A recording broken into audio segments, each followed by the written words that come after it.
Lords and ladies, lads and lasses, all around awesome people. My name is Greg Miller. I am your author support assistant with Expedition, the role-playing card game.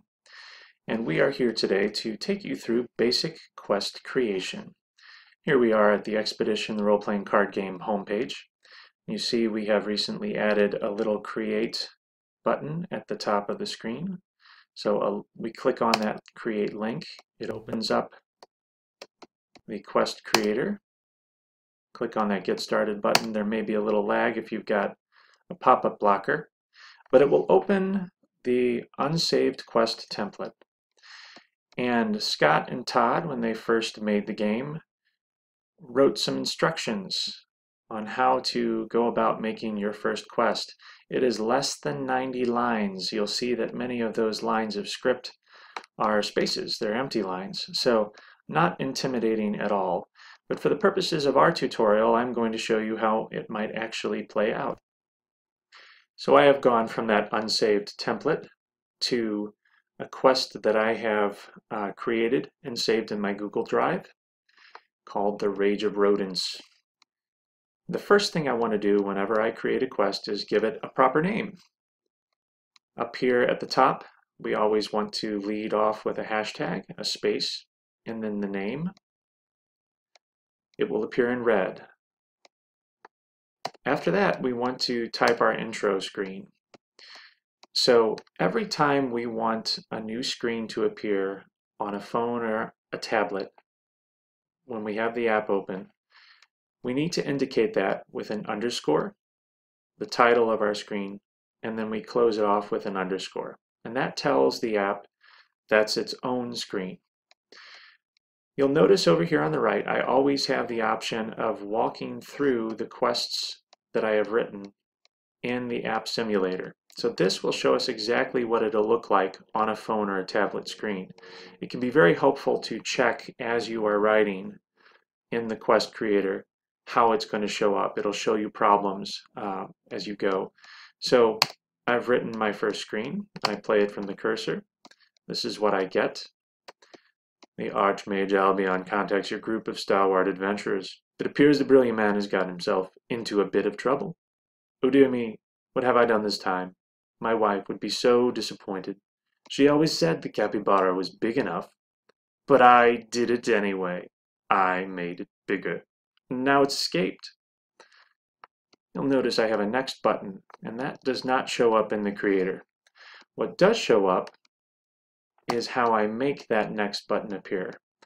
Whenever I want to go to a new screen, I can either name that screen, as I have up here, an experiment gone wrong, or I can quite simply use the continue prompt.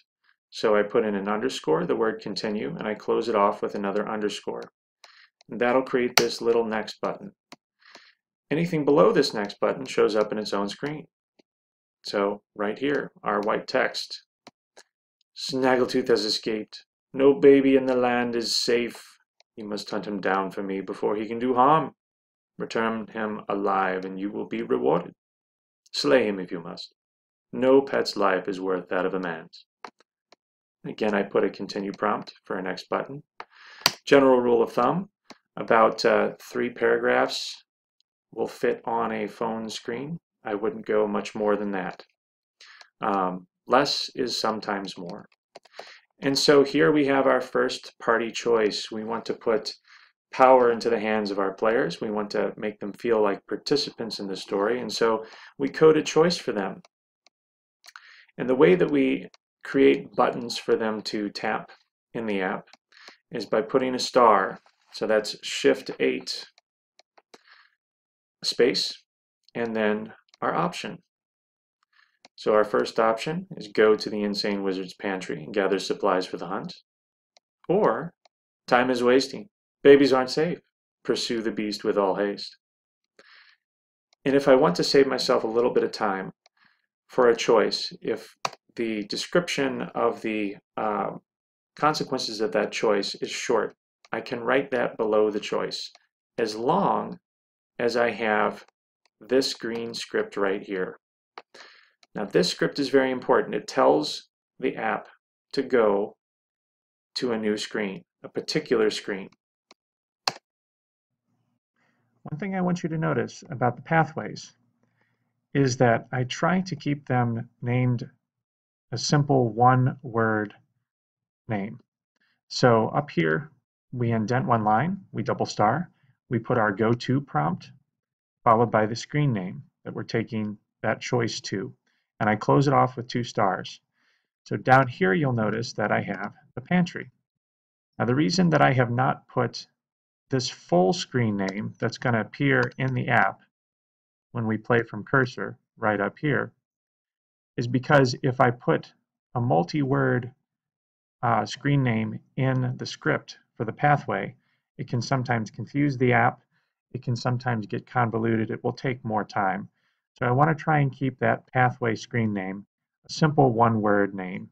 And down here, you'll notice that pathway that links those two is in parentheses, followed by a hashtag, and then it has that one-word screen name in the closed parentheses.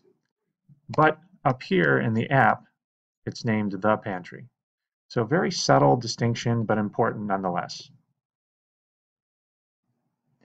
That's it for this edition of QuestCraft. If you liked what you saw, head over to the Expedition website and check out the Vault, where you will find 10 to 20 ideas every week on how to spice up your stories or improve your game mechanics. This is Greg Miller with Expedition, the role-playing card game. Thank you and have a good day.